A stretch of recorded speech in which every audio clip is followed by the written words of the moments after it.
अस्सलाम वालेकुम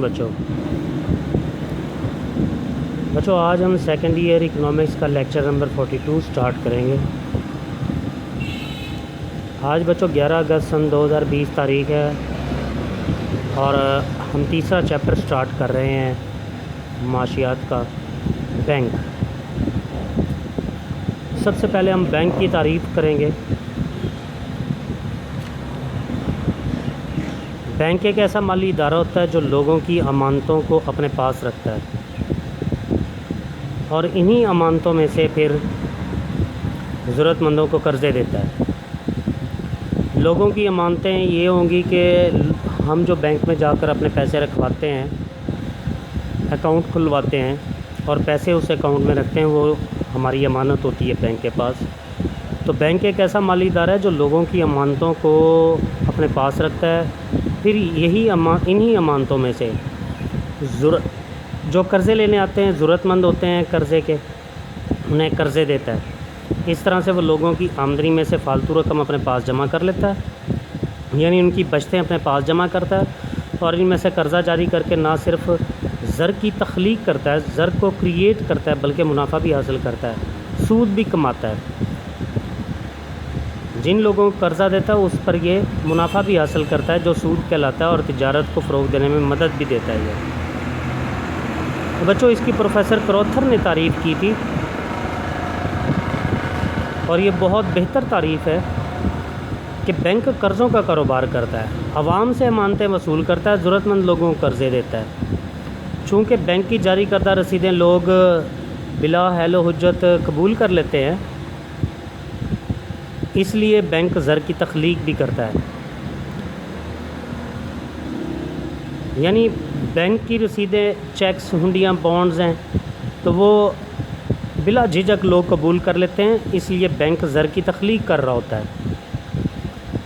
प्रोफेसर रिनाल्ड्स ने भी ऐसे ही तारीफ़ की है मुख्तसर सी कि बैंक ज़र का कारोबार करते हैं, बल्कि ये कहना ज़्यादा मुनासिब है कि बैंक कर्ज़ों का लेन देन करते हैं। एक और माहर बर्टन ने कहा कि बैंक नकद सरमाए का, यानी कैश का मुहाफ़िज़ भी है और कैश का तकसीम कनिंदा भी है, यानी फिर उसको कर्ज़े के तौर पर भी देता है, तकसीम करता है आगे। बच्चों, बैंक की तारीफ़ में आप लोगों ने ये 3 तारीफ़ें तो लाजमी करनी है याद, प्रोफेसर क्रॉथर की, प्रोफेसर रिनाल्ड्स की और बर्टन की। फिर बैंकों की मुख्तलिफ़ इक़साम हैं, या फिर आप बैंक की तारीफ़ें जो दी हुई हैं नोट्स के अंदर, नोट्स आप लोगों को मैंने बताया था कि ये दाऊदपुर स्टेट से मिल जाएंगे, मॉडल टाउन में न्यू कलेक्शन वालों के साथ है शॉप। तो बच्चों, बैंकों की इक़साम हम स्टडी करते हैं। ये बैंकों की इक़साम भी उन नोट्सों में शॉर्ट क्वेश्चंस दिए हुए हैं, वहाँ पर मिल जाएंगी, वहाँ से भी कर सकते हैं आप। सबसे पहले जो है हम बैंक की कायम करेंगे मरकज़ी बैंक। ये बैंक मुल्क के माली निज़ाम को इस्तेहकाम बख्शता है, मुल्क की ज़र्री पॉलिसी को कामयाब बनाने की कोशिश करता है। यानी मुल्क की हालात के मुताबिक ज़र की जो पॉलिसी बनाई जाती है डिस्ट्रीब्यूशन की, कि ज़र को कितना फैलाना है, अगर पहले ही ज़्यादा फैला हुआ है तो उसको कम कैसे करना है ताकि मुल्क में कीमतें मुस्तहकम रहें, अफरात ज़र भी पैदा ना हो, तफरीत ज़र भी पैदा हो, यानी ज़र ना तो ज़्यादा हो जाए और ना ही कम हो। उसके लिए जो भी पॉलिसी होती है ज़र्री पॉलिसी, उसको कामयाब बनाने की कोशिश करता है मरकज़ी बैंक। नफ़ा कमाना उसके लिए सानवी हैसियत रखता है, यानी ये नफ़ा कमाने की गर्ज से नहीं वजूद में आता। ये बैंक मुल्क के तमाम तिजारती बैंकों को कंट्रोल करता है। इस बैंक के मुख्तलिफ़ ममालिक में मुख्तलिफ़ नाम है, लेकिन फ़राइज़ सब के एक जैसे। पाकिस्तान में मरकज़ी बैंक का नाम स्टेट बैंक ऑफ पाकिस्तान है, जो कि 1 जुलाई 1948 को कायम हुआ।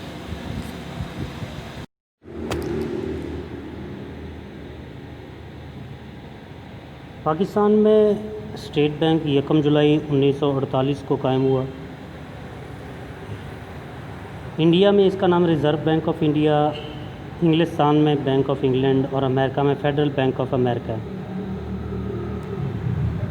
बच्चों, मरकज़ी बैंक की मुख्तसर सी तारीफ़ प्रोफेसर डी कॉक ने की है कहता है कि मरकज़ी बैंक का अव्वलीन मकसद नोट जारी करना है, ज़र की कदर, ज़र की वैल्यू को मुस्तहकम रखना है, नफ़ा कमाना उसके लिए सानवी हैसियत रखता है। ज़र की कदर को मुस्तहकम, ज़र की वैल्यू को मुस्तहकम रखना बड़ी अहम ज़िम्मेदारी है, क्योंकि ये मुस्तहकम हो तो सरमायाकार जो हैं, जो ट्रेडर्स हैं, वो इंपोर्ट और एक्सपोर्ट का काम आसानी से कर लेते हैं। लेकिन जब इसमें अप एंड डाउन्स आ रहे हो तो फिर सरमायाकार सरमायाकारी से गुरेज़ करते हैं, यानी जो ताजर है वो इंपोर्ट और एक्सपोर्ट से परहेज़ करता है। इसलिए ज़र की कदर को मुस्तहकम रखना मरकज़ी बैंक की अवलीन ज़िम्मेदारी होती है।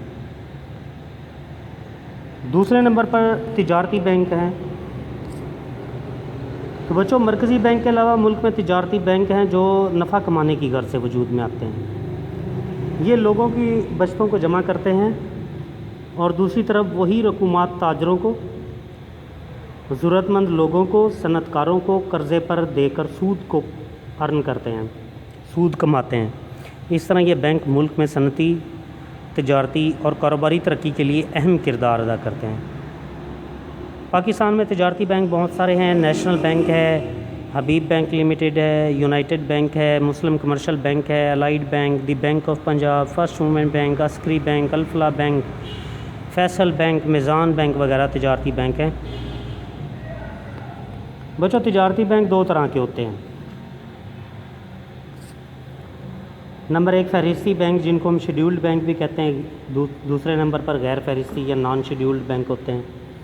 फहरिस्ती बैंक जो हैं ये ऐसे बैंक होते हैं जिन्हें कारोबार शुरू करने से पहले मरकज़ी बैंक से बाकायदा इजाज़त लेनी पड़ती है। इनकी कम अज़ कम सरमाए की हद का तयन किया जाता है।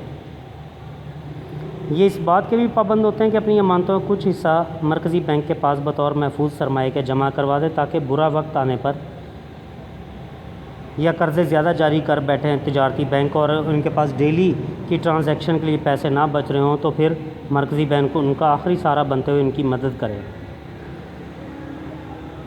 पाकिस्तान में जो फहरिस्ती बैंक है, इनमें National Bank, Habib Bank, United Bank, Allied Bank, Muslim Commercial Bank वगैरह फहरिस्ती बैंक है।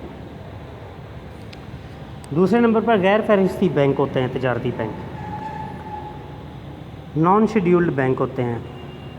ये ऐसे बैंक होते हैं जिनकी कारोबारी सरमाए की कम अज़ कम हद को मुकर्रर नहीं किया जाता। ये जितने भी सरमाए से चाहें कारोबार शुरू कर सकते हैं। ये इस बात के भी पाबंद नहीं होते कि इनकी अमानतों, वो अपनी अमानतों का कुछ हिस्सा बतौर महफूज सरमाए के मरकज़ी बैंक के पास जमा करवाएं। ना ही मरकज़ी बैंक पर यह फ़र्ज़ आयद होता है कि उनकी मदद और रहनुमाई करे। लिहाजा मरकज़ी बैंक उनकी मुश्किल हालात में मदद और रहनुमाई ना करे तो मरकज़ी बैंक पर कोई आर नहीं है, कोई बोझ नहीं है। पाकिस्तान में कोऑपरेटिव बैंक इसकी एग्जांपल हैं। कोऑपरेटिव बैंक को इमदाद बाहमी के बैंक भी कहते हैं। ये हम कल अगले लेक्चर में स्टडी करेंगे। तो बच्चों, आज का टॉपिक मैं यहाँ पे ख़त्म करता हूँ। कल नेक्स्ट जो है हम इसकी बाकी जितनी भी काइंड्स हैं बैंकों की, उनको स्टडी करेंगे। अल्लाह हाफ़िज़, अस्सलाम वालेकुम।